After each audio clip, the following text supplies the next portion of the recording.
Given the challenge of COVID and the desire to continue maintaining highest standard of service to the Kenyan people, we, as a responsible country, we have the leeway to borrow. And Kenya has never defaulted on any loan. Deacon Sulvanda, Hope TV News Watch.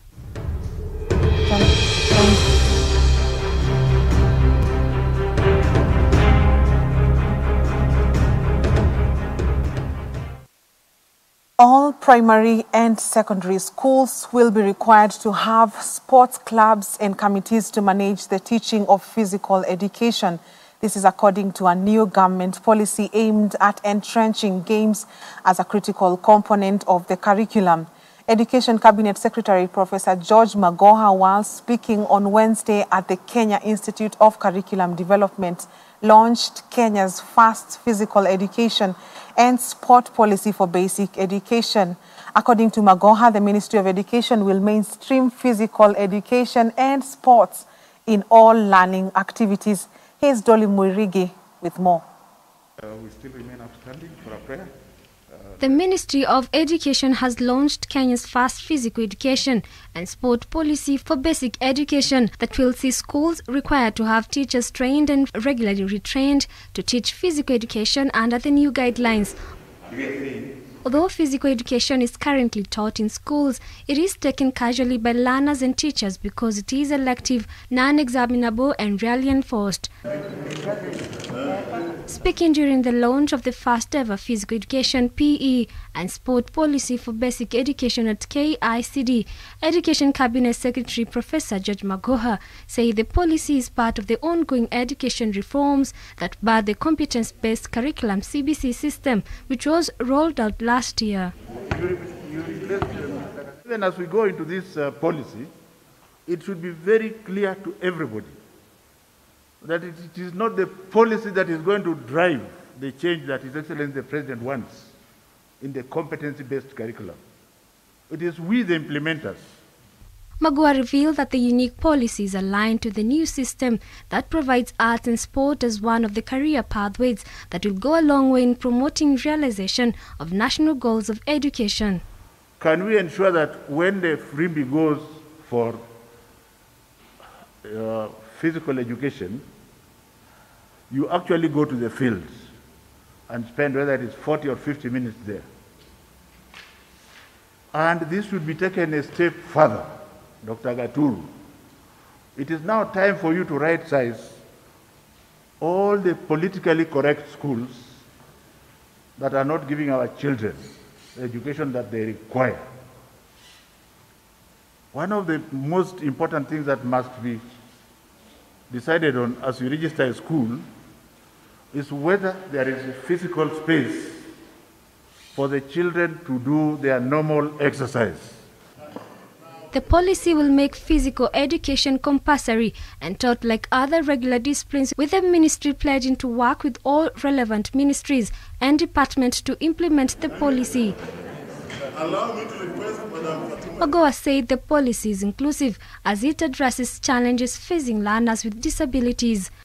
You will not have to think of mathematics.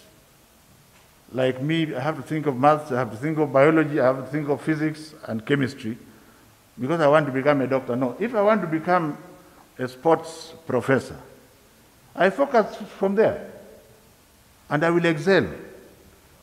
Under the CBC, the government plans to have 3 major pathways at the senior secondary school level. One of the pathways is that of arts and sports science. The others are social sciences and science, technical engineering and mathematics. The policy document will guide the working of the arts and sports science pathway. Physical education policy will provide guiding framework for effective and efficient delivery of physical sport programs for all learners. I wish to state that the policy is aligned to the Kenya Constitution, Kenya Vision 2030, Sessional Paper number 19 of Sessional Paper number 1 of 2019, and the Kazan Action Plan, Sustainable Development Goals, Agenda 2063. The government last year rolled out the 2663 curriculum, and with grade 4 learners who are still at home, set to transition to grade 5 next month. Dolly Mirigi for Hope TV News Watch. President Uhuru Kenyatta has extended an offer to people who make homemade firearms, promising them steady jobs at the newly launched small weapons facility in Ruiru. The head of state spoke at the Regional Police Traffic Training Center in Ngong in Kajiado earlier today while setting ablaze 5,144 illegal small arms and light weapons. A majority of the illegal firearms were voluntarily surrendered by the public who heeded government amnesty offers and through the diligence of Kenya's security agencies. According to the head of state, majority of the weapons recovered appeared to have been assembled locally at home. The president said anyone interested in the offer should contact security officers and apply, for government employment, according to the president.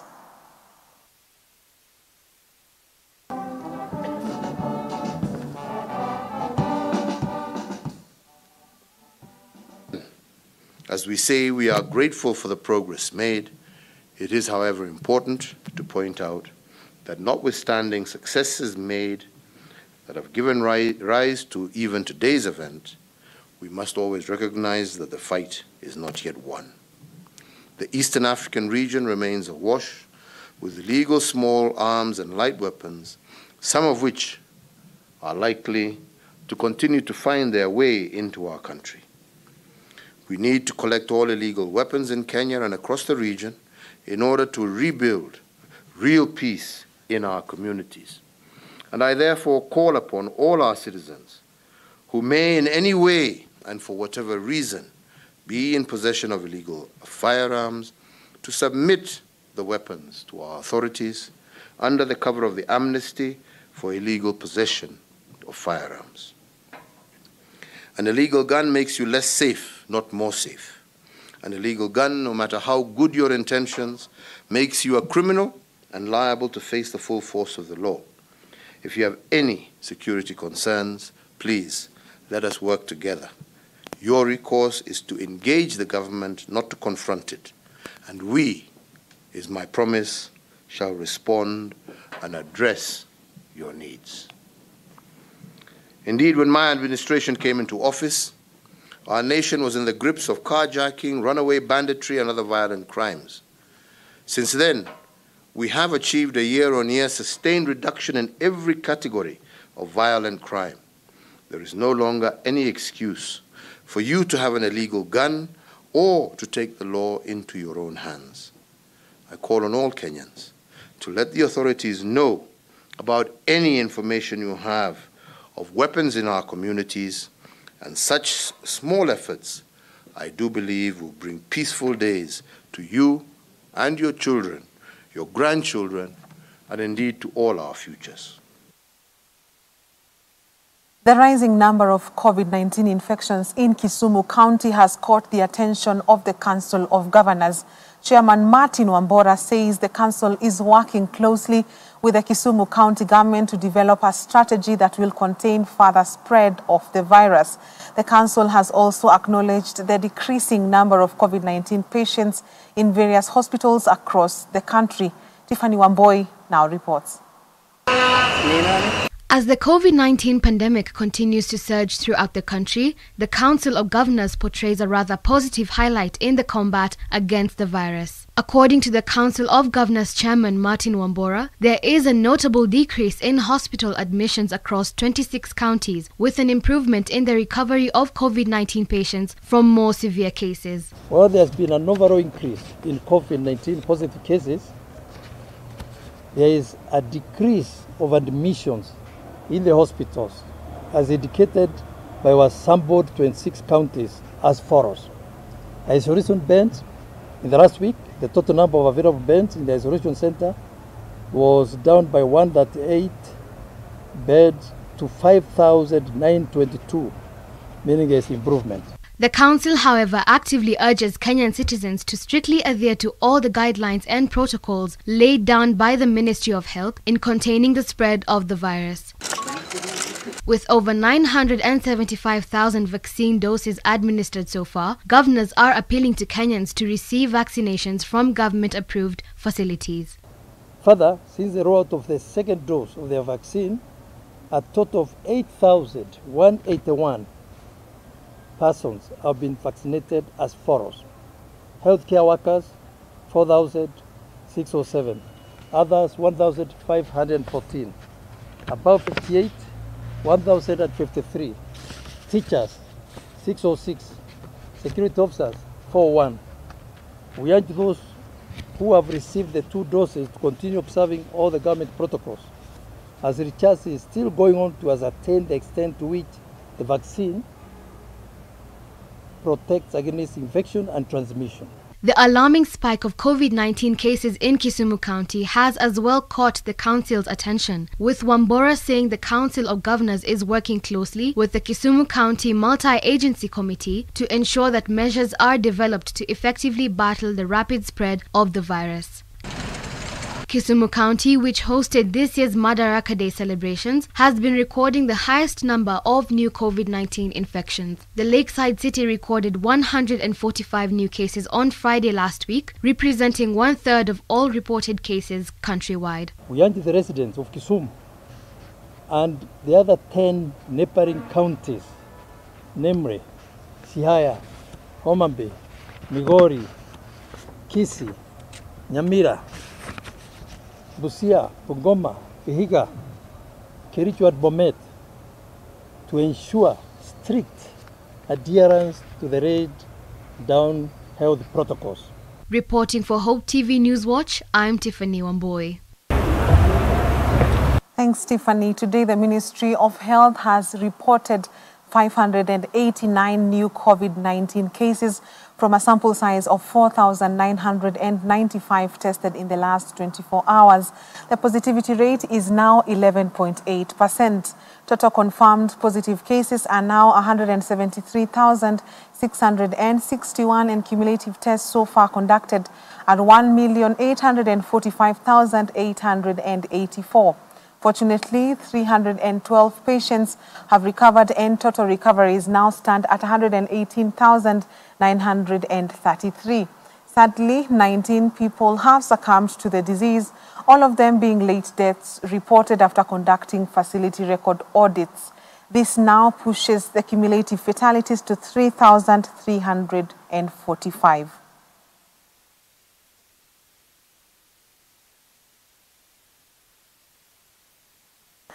Let's now take our first commercial break on Newswatch tonight.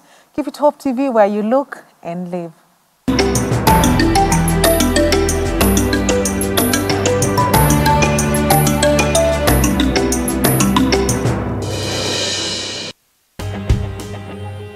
Only God can turn a mess into a message. I have a boy on a wheelchair. Yeah. I'm still preaching on the pulpit. Amen. Niliona mguu ya nyuma inakuja tu kunikanyaga, imenilenga tu kwa tumbo. Nikaitana tu Jesus. I got tired of working with the x-ray papers, and one day I just woke up and decided to burn them. A test into a testimony. The whole community didn't want to hear that anybody is born again.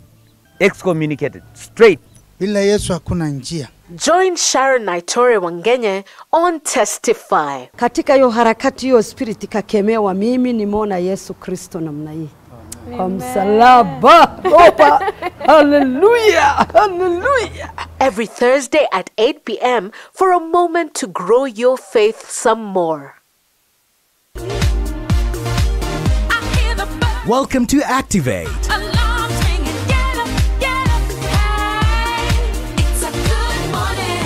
It's a good morning. Good morning. Kickstart your day with George and Kerry on the Sweet Hour of Prayer. And welcome to Activate, this being the station where you listen and live Hope FM. From Nairobi to the world. Great music just for you. Activate. The only show that keeps you activated.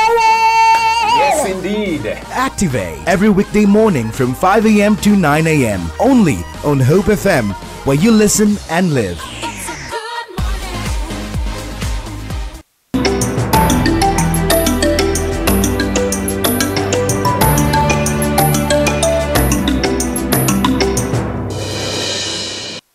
Welcome back.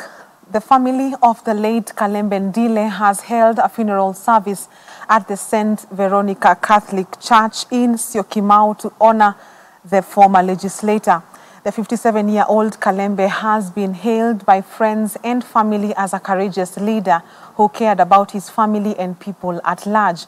Kalembe Ndile, who served as the Member of Parliament from 2002 to 2007, died while receiving treatment at the Nairobi Hospital for complications related to pancreatic cancer. The once vocal politician has been relatively quiet since his failed attempt to win the Mavoko MP seat in 2017. Yesterday, Garissa Township Member of Parliament Aiden Duale made a plea to the Parliament to ensure that all the money owed to Kalembe Ndile was paid. Kalembe will be buried on Friday, June 11th at his Mbui Zao home in Makueni County. Honorable Kalembe Ndile, as the leader of the Independent Party, and me who sat on that table on behalf of URP, and the Honorable Kraitu Murungi who sat on the table, many people, the Honorable Kinjuri who was of GNU, and many people, including the Republican Party of Najib Balala, many. There are parties that did not ask for anything, but from what Honorable Kalembe Ndile, before he died, he used to tell us, when he meets us in functions, is that this party called Jubilee has his 6 million. And we cannot contribute. We can contribute out of our own will. But I think Jubilee is the biggest recipient of the political party's money because of its numerical strength, both in the counties and in the National Assembly and the Senate. President Uhuru Kenyatta today at State House, Nairobi, received credentials from 6 ambassadors and high commissioners recently posted to Kenya. Half of the envoys will be resident in Kenya, while the rest will be based in neighboring Ethiopia. Giovanna Stark of Costa Rica, Isatu Bundu, Sierra Leone, and Geronimo Rosa Chivavi of Mozambique will be resident in Nairobi. The non-resident envoys are Nesta Alejandro Rosa Navarro from Uruguay, Jainaba Jane of the Gambia, and Mberek Fail of Mauritania. The president, who was joined by Head of Public Service Dr. Joseph Kinyua and Foreign Affairs PS Ambassador Macharia Kamau, welcomed the envoys to Nairobi and wished them a successful tour of duty in the country.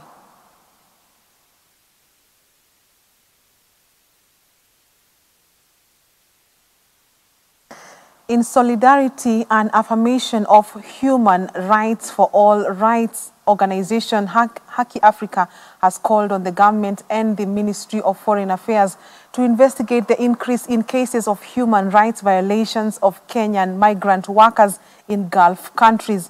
This is after the families of Lucy Wamboi, Caroline Aluoch, and Beatrice Warugoro, who traveled to Saudi Arabia in search of greener pastures, lamented over the alleged violations and deaths of their kins in Gulf countries. The families narrated their kins' ordeal, with Haki Africa appealing to the state and other relevant authorities to immediately take necessary measures and bring back the bodies of Caroline Aluoch and Lucy Wamboi, and to also investigate the heinous acts of human rights violations of Kenyan migrant workers happening in Gulf countries.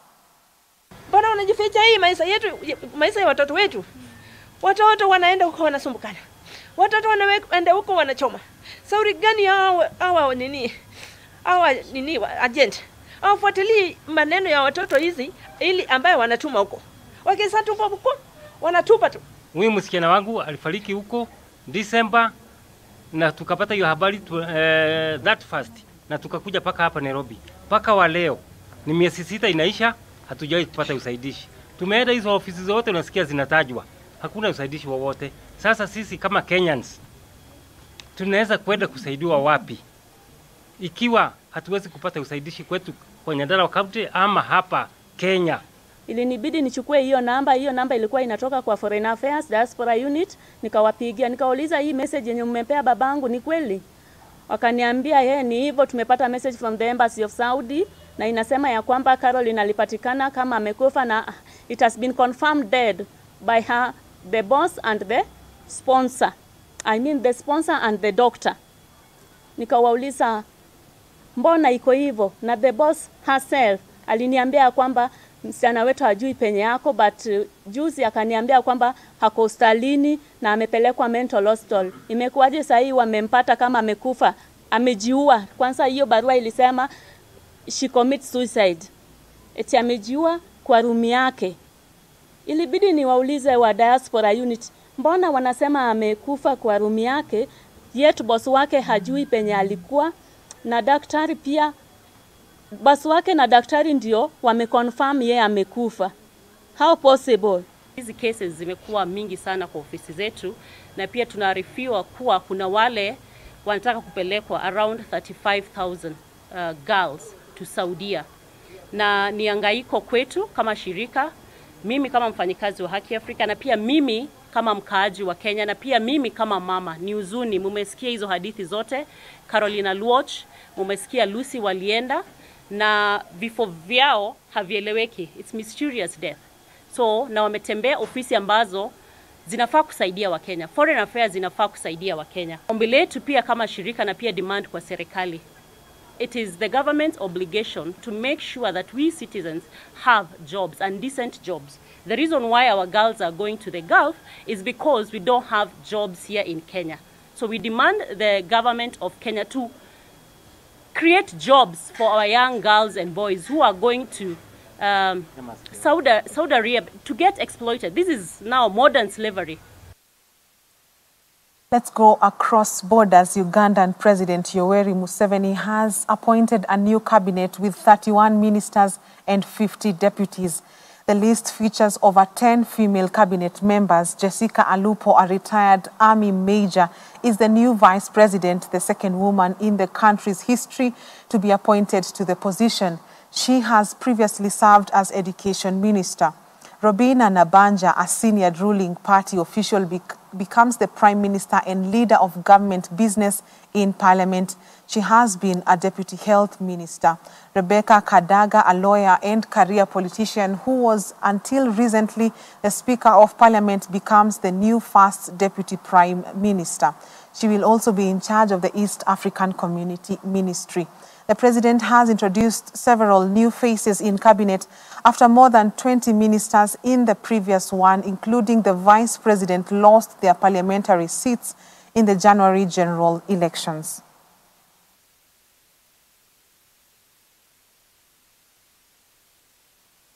And a woman in South Africa has given birth to 10 babies in what could be a new world record. Gosiame Tamara Sitole gave birth to 7 boys and 3 girls. Her emotional and elated husband says they were astonished by the decuplets after scans only showed 8 in the womb after the birth on Monday night.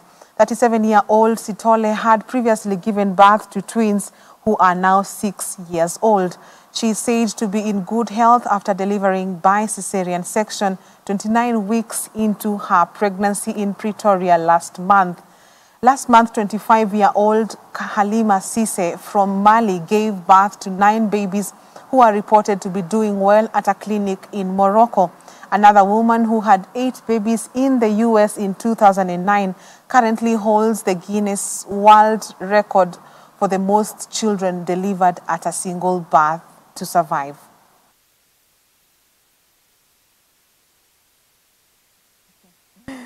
On that note, let's take our second commercial break. On Newswatch tonight, business and sports news is coming up.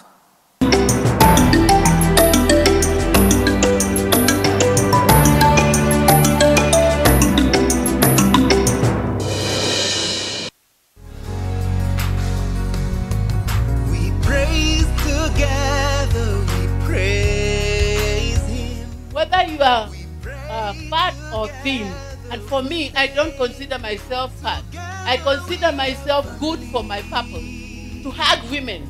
When they come crying, and they come and hug me, they just come and I hug them and they cry and cry and cry until they are comfortable. We praise together, we praise Him.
Let's continue. Kenya's telecommunication company Technology Safaricom's entry in Ethiopia will help change Ethiopia by positively impacting various sectors of the 112 million population economy.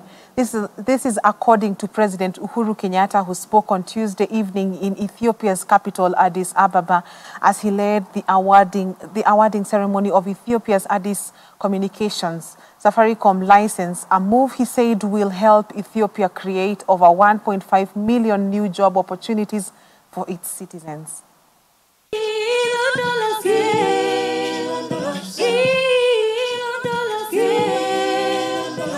Kenya's telecommunication giant Safaricom has been launched in Ethiopia in an event attended by President Uhuru Kenyatta. Kenya's Safaricom, South Africa's Vodacom, United Kingdom's Vodafone, British finance agency CDC Group, and Japan's Sumitomo Corporation, which have been brought together by Global Partnership for Ethiopia, won the 15-year license in a competitive bidding process, making it the first best private telecoms in the country. The consortium will authoritatively start its operation in the Horn of Africa nation next year and is expected to utilize over 864 billion Kenyan shillings in 10 years, making it the most substantial FDI in the history of Ethiopia. We are confident that there is a lot to learn from Ethiopia. Over the next few months, we will set the groundwork in readiness for launch of our services next year. We pledge to invest in Ethiopia as we have in our home markets, offering our customers superior network connectivity and efficiently enhance our network products and services to ensure value for the country. President Kenyatta told the Ethiopian government at the historic agreement signing ceremony held at the iconic Friendship Park in central Addis Ababa to consider opening up job opportunities for mobile money services. We urge the consortium to remember that the goal of sustainable business is a profit by promoting opportunity for people. You should, as part of your social responsibility, endeavor to make a positive impact in the lives of all your customers and the many millions who will be integrated into your service. He said mobile money services is led in addressing various societal gaps, particularly gender discrimination, as they open up opportunities for women especially to fully take part in economic development. Kenya has seen the great gains and opportunities unleashed by Safaricom across the entirety of our social economic landscape.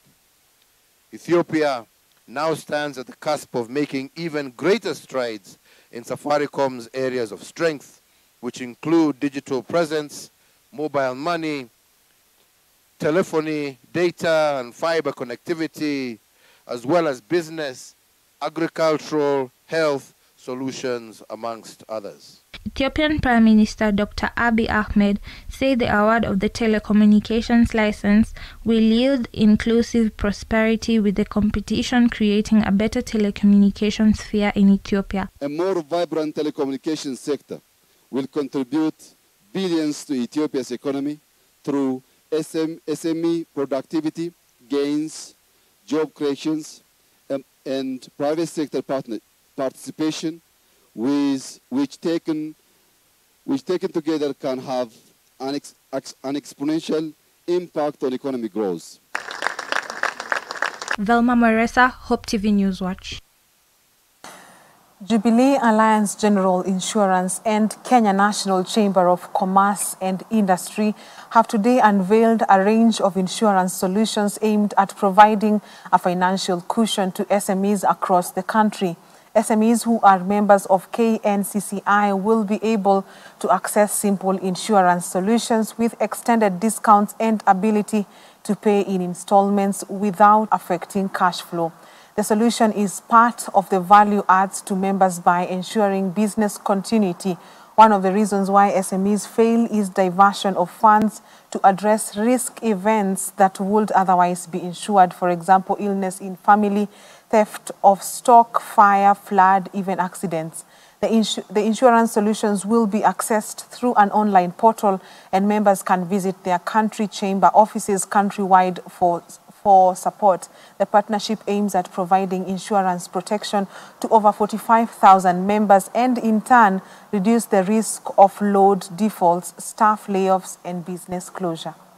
Really geared towards ensuring that we mitigate the probable financial risks that most of the SMEs in Kenya would face in the course of their business. And this solution ensures that these businesses are able to continue with their businesses, continue supporting their employees, continue with the minimal disruption in the event that they encounter incidents like fire, incidents like burglary, incidents like loss of goods or in transit, and any other misfortunes that would face the SME sector.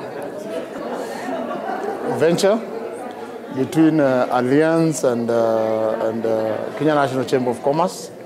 Most of our members actually are not insured, and the kind of products that Jubilee Alliance has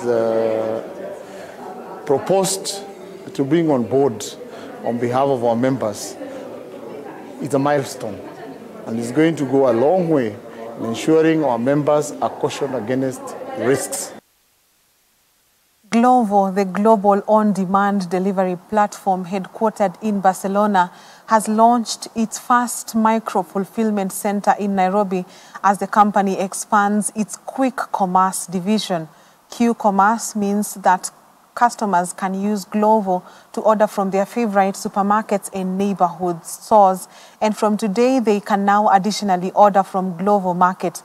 Glovo Market uses the latest in-store digital technology and dedicated resources to ensure the quickest possible delivery times, with customers receiving their orders in 20 to 40 minutes. Glovo Market will be accessible through Glovo's app or website and closed to walk-in customers. Oscar Pierre, CEO and co-founder of Glovo, says they believe that micro-fulfillment centers represent an important part of the future of post-pandemic retail, adding they foresee a permanent shift to customers buying groceries and other essential and convenience items from an app and website rather than making such trips in person. This being the first such center for the company in Africa further goes to prove that Kenya provides a conducive environment for greater investment in the e-commerce sector and a confirmation of the confidence Glovo has in its investment here. Indeed, there is no doubt that the COVID-19 pandemic has greatly affected businesses and indeed the sector of the global economy. The crisis has brought a greater appreciation of the role of technology and innovation in meeting the demands of today's challenges. So basically we launched this more or less 2 years ago. The first one we launched in Madrid. And these are micro-fulfillment centers that are not open to the public, so that we manage. They're always placed inside the cities. And we stock more or less between 1,000 and 2,000 SKUs, products. And it allows us to serve, as they are very, very close to the customer, and we can do the picking very fast. It allows us to serve the customers very fast, more or less in 20 minutes. That's the target we have. We like a lot Nairobi, and from Nairobi we're going to be serving and controlling the operations of many of these countries. So from Nairobi we're going to have the customer service, for example, of all the region, for the operations in Nigeria, in Ghana, in Uganda, etc.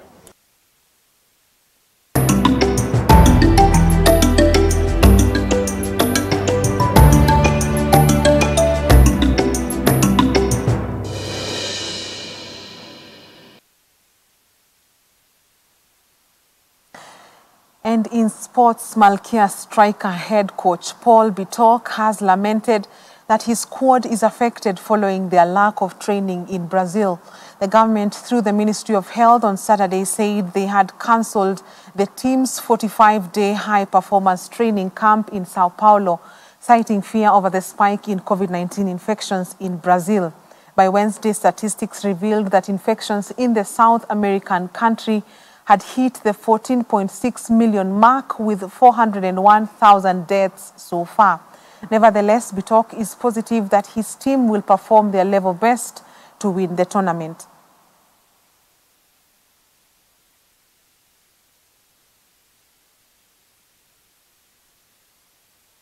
Rally champion Sebastian Ogier believes WRC Safari will be an interesting adventure through the tough Kenyan gravel roads.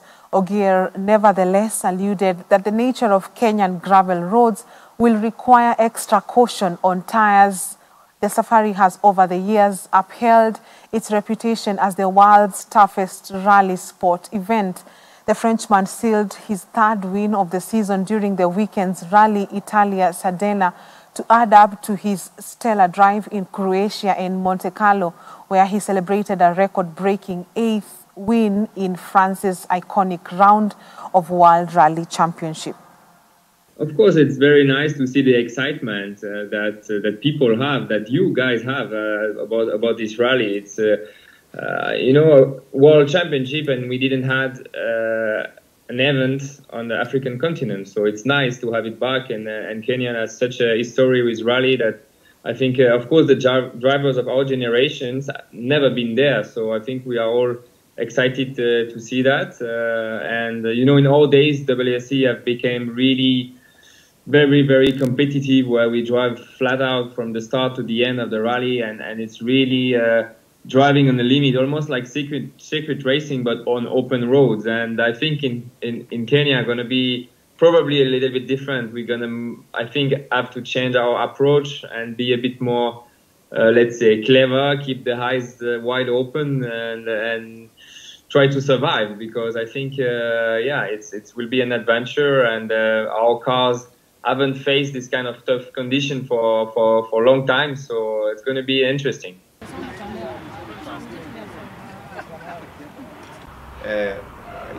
Is this sponsorship or this partnership that we have with WRC in general and the FIA Rally Star program going to make us broke? The answer, first of all, is we believe that this partnership is very beneficial to us. It's mutually beneficial. But first of all, it's mutually beneficial. Secondly, it is beneficial to Kenya. Kenya Airways bears the name Kenya. It is important for us to use that, the name Kenya, to sell Kenya. And that's what WRC Safari Rally is going to do. That is why what this is going to do. It isn't good to personalize this, but if you sit down with the statistics of rallies, who has taken part in which event, you realize that the 3 drivers who have been picked are on merit. And let me be quick to mention that I am still working very hard to get more drivers on the FI Rally Star program. For your information, Maxine is like my daughter. We are getting her into rallying now, and we are very excited about that. And I've personally spoken to her, and I am encouraging her, and we will be taking care of her together with the father, because Maxine is actually the daughter of Jimmy Wahome, who was my teammate for many years, if you can remember. So going forward, if I am able to attract more sponsorship, because the most expensive part of this program is actually the cars and the engineers. Because these cars have been paid for by well-wishers in Europe, who have been working with for the last 4 years to get back the rally. I am now working with another manufacturer who are also developing a similar car, so I will be picking more Kenyans. So I would encourage Maxine and other young drivers to do their best so that we have a good record to sell out there. Athletics Kenya has released the calendar for the Olympic trial that is scheduled to begin on June 17th to 19th to be held at the Moi International Sports Stadium, Kasarani in Nairobi. Athletics Kenya, together with Athletics Integrity Unit and Anti-Doping Agency of Kenya, will hold mandatory education seminars on 10th, 11th and 12th June 2021 in Nairobi, Eldoret and Kericho respectively for all the invited athletes. The body has also warned that all athletes must attain the qualification standards as stipulated by World Athletics.